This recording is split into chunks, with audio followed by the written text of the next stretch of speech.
governo do estado constatou um sobrepreço de 7 milhões de reais em um contrato de serviços de limpeza. Devido à irregularidade, um termo de ajustamento de conduta, um TAC, foi firmado entre a Secretaria Estadual de Gestão e o Ministério Público. E para falar sobre esse e outros assuntos, a gente conversa ao vivo aqui no Jornal do Meio-Dia com a secretária de Transparência e Combate à Corrupção do Governo Estadual, Adriana Vandoni.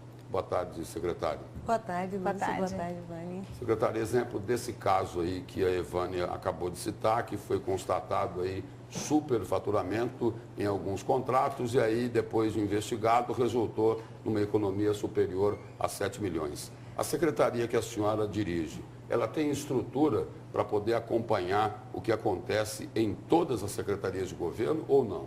Nós recebemos denúncia. Na verdade, nós recebemos 2 denúncias sobre essa ata de registro de preço número 53.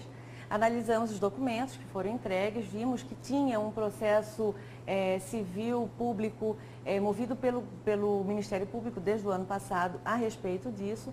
Encaminhamos todos os documentos e a denúncia para a SEGES, a Secretaria de Gestão, e foi a Secretaria de Gestão que fez o levantamento com as planilhas, que na verdade não foi o superfaturamento, é um sobrepreço, porque foi na ata, não no contrato.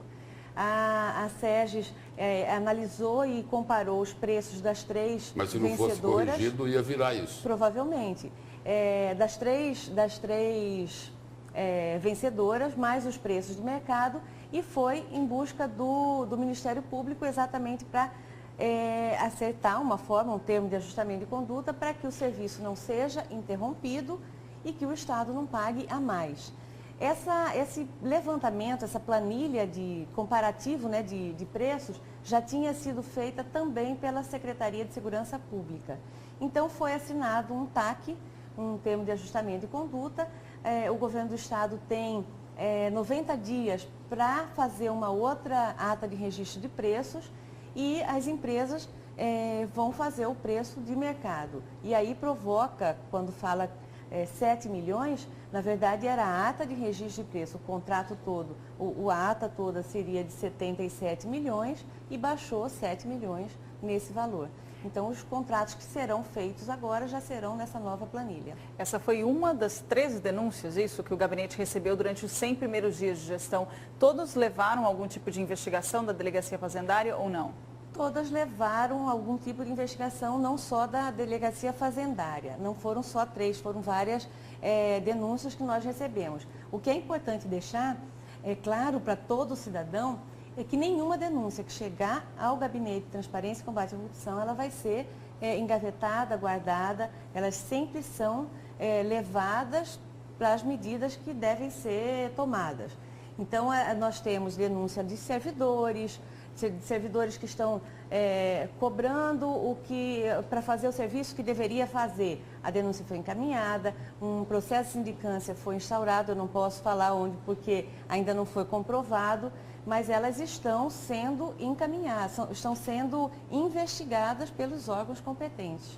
Secretária, antes de ir para o governo, de assumir essa secretaria, na qualidade de blogueira, a senhora colecionou aí alguns, não digo inimigos, né, mas adversários pelas posições públicas que a senhora sempre assumia. O gabinete que a senhora dirige é de transparência. Aí eu gostaria de citar aqui 2 questões. A primeira, o secretário de Cidades, Eduardo Quileto, foi denunciado porque não prestou contas de uma verba na área de cultura e ficou por vários anos sem prestar contas. Sim. Esse é o primeiro ponto. O segundo, o líder que foi escolhido pelo governo lá na Assembleia Legislativa teve as contas bloqueadas porque a Justiça Federal suspeitou de que as verbas do Rodoanel, obras paralisadas, a exemplo das obras da Copa, poderiam ter sido desviadas. A minha pergunta é a seguinte: esses 2 casos não compromete o discurso de transparência do governo, apesar das pessoas ainda não terem sido condenadas? Então, vamos lá. No primeiro caso, no caso do secretário Eduardo Quileto, foi pedido pelo gabinete, inclusive, porque isso coube ao gabinete, até por uma determinação do governador do estado, pedido de explicação de como que estava o processo.